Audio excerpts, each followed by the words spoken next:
আপনারা কি মনে করতেছেন এতক্ষণ? আপনাদের সাথে আইসা এসে কথা বলতেছে, আপনারা আইসা এসে ও বাবা খায়, আমি কি দোষ করছি ভাই? আমি মদ খাই, আমার লাইসেন্স আছে, আমার লাইসেন্স করা, আমার বাড়ির লাইসেন্স করা, আমি মদ খাই। আচ্ছা, আপনার নাম কি? বাড়ি কোথায়? ঢাকা মিরপুর। ঢাকা মিরপুর। বাবার নাম কি?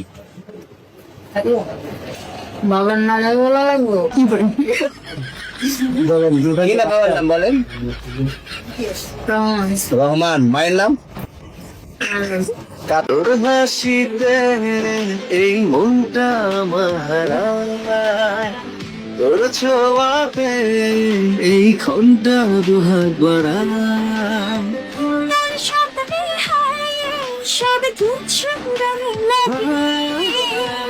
তোর কল্পনায় প্রেমের শিহরণ জাগে,